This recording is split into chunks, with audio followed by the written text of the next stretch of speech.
That's so beautiful. That's Golda Zahra. We just heard coming back in, and we heard going to break. It's beautiful. Golda volunteered, and it's her voice you hear there. She's introducing her music to you. Welcome back, Shalom and Golda Zahra to the show. Shalom is the co-founder with Gila, his wife, of Urth Caffé. If you don't know Urth Caffé, I encourage you, you've got to check it out at least once in your life. It's one of those, how many they say out there, there's what was it, the seven wonders of the world? This is number eight, Gosh. right? You've got to go to an I Urth love you, Caffé. man. That really made him happy. It's not far off from true because it really is. It's way too much for me to put into words adequately. You really have to experience it. And what's so amazing that I've tried to put into words in the intro is that you were ahead of everybody else, and you started. Now I know a little bit of the backstory, which is just incredible. How you met your wife, how you guys came up with the idea, how you put everything on credit cards, and you had a 300 square foot brick and mortar. It was your very first location. Now we're, if you're just picking us up in the car and the radio, we're actually going to Melrose now. You've got Melrose. Your first location was taken away by the landlord, and he probably regrets that, or maybe he doesn't, and that's his fault. So we're back on Melrose, and now the vision is starting to really come together, right? I imagine you're starting to, Shalom, really think about what matters to you in life, and bringing the arts and music and everything into your new establishment, or Melrose, which is so popular to this day. It's the place to go. You got to go check it out. Have a cup of coffee and some food. Welcome back, guys. Golda, you're in Italy right now. Yep. Right? It's late night Italy. You're about to just go get dinner. 10:52. 10:52. I can't wait to get the party how long started. have you been? Yeah. Well, the party, this is like the pre-party, so Exactly. it may not feel like that. How long have you been in Italy? And what are you doing there? Living in Italy, I've been here since 2019 studying. I've been studying since around back and forth 2017. So I guess 7 years. Studying music, No, studying opera. opera. Okay. Opera and life, I guess, because I mean, being so far away from your family in a foreign country, you get a lot of cultural baggage, and it's something that I'm really grateful for, because I wouldn't be the person I am today if I didn't have this experience, so. Yeah. And how hard is that for you, Dad, for her to be that far away? Incredibly hard. Absolutely the hardest thing ever. How often do you guys see each other? Do you get to, it's a great excuse to hop on a plane and get to Italy if you can. Well, yes. Yeah. It used to be because I was helping her establish her visa after being a student. So I was getting to have the great opportunity of going 6 months out of the year. It just ended this year, was it, or last year? 2023 it ended. 2023 it ended. But it was so great to be with her 6 months out of the year. Does it make sense to open an Urth Caffé in Italy, or is that redundant over there? I had always thought that it would be terrible because that's where espresso and cappuccino is created. I thought they would just shoo us out. But after spending time there, I really think that Urth would work there. I agree. As a person that lives in Italy, most of the time during the year, and this is not like a thing because they're my parents or not. Me as a kid, I hated Urth. I didn't want to eat at Urth, but now I love Urth because I really appreciate the fresh quality products and everything they do and all the story behind it. Because when I was growing up, I remember kids would be like, "Oh, you're the daughter of Urth, the owners of Urth Caffé. Could you give me a free green tea boba?" So that's why I associated it as a kid. So yeah, but it was a now when I'm burden. in Italy, huh?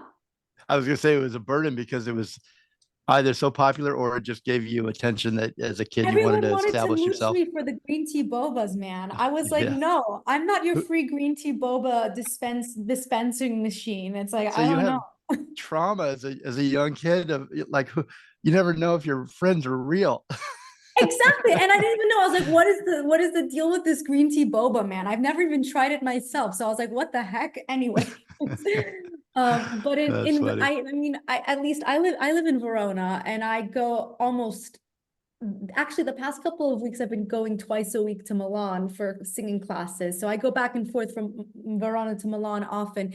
And I feel like Urth Caffé in Milan would do really well because it's a international scope. Yeah. There's people all over the world. Here in Verona, we have a Starbucks and it's packed. And can you imagine if we had the quality of earth, organic, the history and the you know the values behind what we have to offer in Italy? I think the Italian culture, the Italian people would appreciate it a lot more than, Starbucks.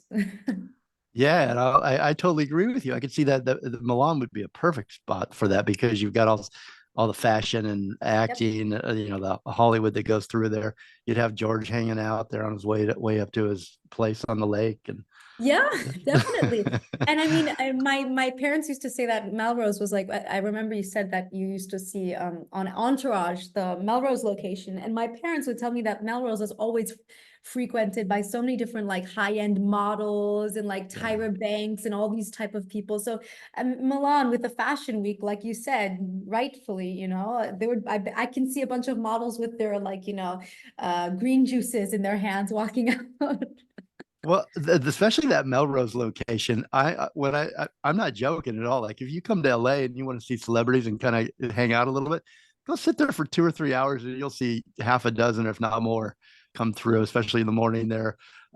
It's just a really fun people watching spot. But it attracted the clientele because of those things that you mentioned, what you stand for, and I want to talk about that a little bit right now.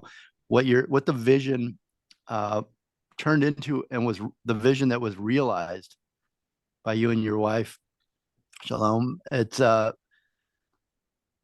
is what that's really not. It's not just because it's cool and it's the place to be. It's really the food. It's your ethics, your global ethics, your what you stand for. And before we talk a little bit about that, I wanted to mention your wife. She's the designer, and as Golda mentioned, she's your secret weapon, apparently. But she designed Urth Caffé, right? And kind of made it that special place to sit at, to be. It's not only fun to sit there and the food and all that's so great and the coffee, but it's really a cool design. Each one of them is unique unto themselves, I think. And so, can we talk about uh, That's a Gila? very exciting sort of secret weapon thing to talk about. Yes, Gila is amazingly talented. Jeremiah, you mentioned us being artists, and definitely that our artistic expression is being realized through Urth Caffé and everything, our aesthetics, and our tastes, our music, what we love with music, everything artistic is being expressed through Urth Caffé. And Gila is an extraordinary uh, designer. She only does earth in our home, of course, but she's really, really remarkable. A couple of the locations have been built from the ground up. For instance, Santa Monica. That one was an empty lot that we purchased, and she designed the building and was built from the ground up. Also Pasadena. Um, and we have a partnership with a local LA tile maker, and she goes in and designs the tiles with them, and they're all hand painted and they're really extraordinary. You can find these tiles in all the Urth Caffé locations. She doesn't want to make any Urth Caffé the same. Each one is totally unique, based on the inspirations from the neighborhood, the community. We have a couple historic locations So a lot of the design was restoring what it once was, making it look exactly as it did when it first came onto the scene, like Urth Caffé in Orange, close to Disneyland. That one, the building was built in 1887. Remarkable. Wow. But no, she works directly with the architect, the iron maker, the stone company. Usually all of the light fixtures are designed by her. Everything about the cafe is designed by her, even the furniture. So it's pretty remarkable, and it's beautiful. Everything about the cafe. Yeah, it really is beautiful. And I said that I'm glad you backed that up because I just felt like they were each one was unique unto themselves, and it sounds like that's part of the design. I'm happy to hear that because it feels like each one is The separate. same about Urth Caffé is the menu. Yes. The Okay, menu let's talk always about the say, video. What was heirloom? Explain to us what is heirloom coffee. I've mentioned it a couple times, but I think you could do a better job than I did. Thank you. No, that's the most important thing, That's aspect. where you started, right? With that. That's where we started, and that's really what is the healthiest part of it and what makes Urth Caffé stand out. So, most coffee lovers know that there's two species of coffee trees. There's the Arabica and there's the Robusta. The Arabica originates from Ethiopia, and it's found growing above 3,000 feet sea level. And the Robusta, it originated also in East Africa, I believe in Uganda, and it grows below 3,000 feet. So I think Starbucks and a lot of other great coffee companies made Arabica famous, saying you have to get the high altitude Arabica coffee, no Robusta. But within the Arabicas, there's many types. And unfortunately, over the years, scientists have been genetically engineering the coffee trees, the Arabica trees, so that they can grow short and they can be sun resistant and produce a lot of coffee beans. And the problem is the old tree, the heirloom wild species of Arabica,